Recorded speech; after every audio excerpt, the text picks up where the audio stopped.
Hoje é dia de história. No vídeo de hoje vamos falar sobre o descobrimento do Brasil. O que foi o descobrimento do Brasil?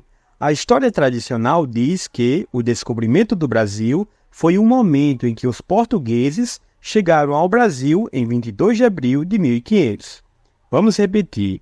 O descobrimento do Brasil foi um momento em que os portugueses chegaram ao Brasil em 22 de abril de 1500.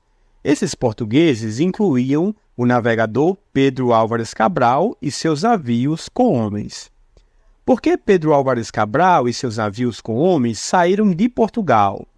Um dos motivos foi o religioso. Além de tripulantes, nos navios de Cabral havia também líderes religiosos que queriam expandir a fé católica.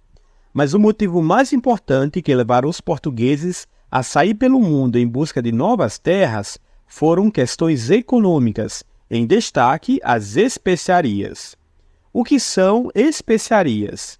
O nome especiaria se refere a uma série de produtos de origem vegetal, utilizados como tempero, conservantes de alimentos, óleos, perfumes e medicamentos. Exemplos de especiarias são pimenta do reino, cravo, canela e noz moscada.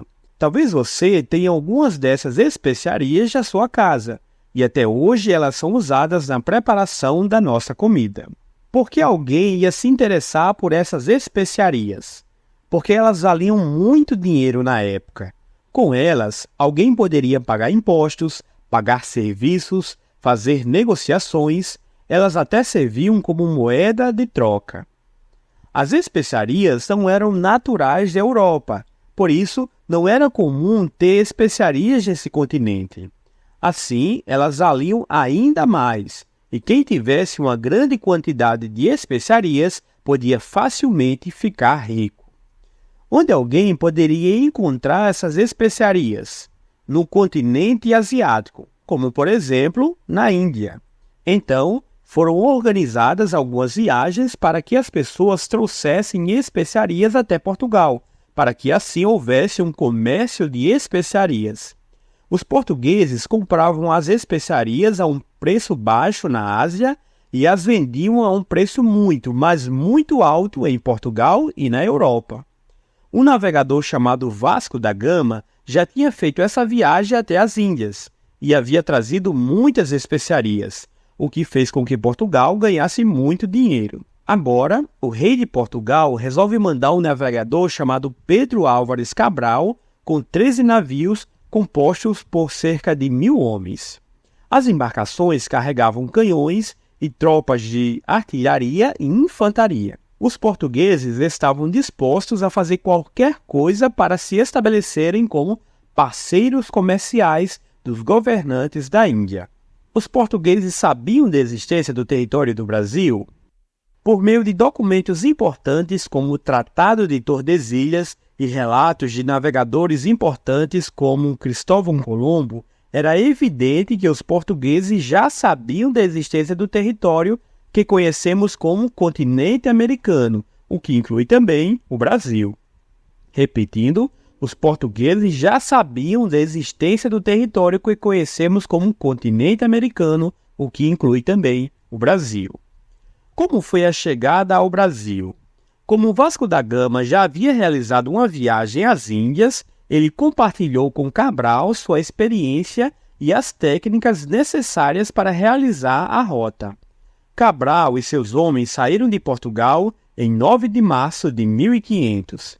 A técnica usada por Vasco da Gama para atravessar o Oceano Atlântico foi abrir o curso para oeste, e foi também o que Cabral fez. Só que, diferente de Vasco da Gama, essa abertura levou Cabral e seus homens a chegar em Porto Seguro, na Bahia, em 22 de abril de 1500.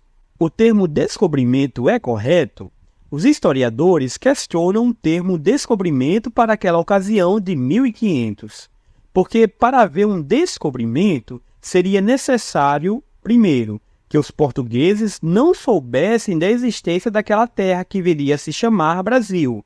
Como já vimos, eles já sabiam de sua existência. Segundo, deveriam ser os primeiros a estar naquelas terras, mas já existiam centenas e centenas de povos indígenas habitando o território brasileiro. Por isso, o termo mais apropriado seria a chegada ao Brasil e logo depois uma invasão ao território brasileiro.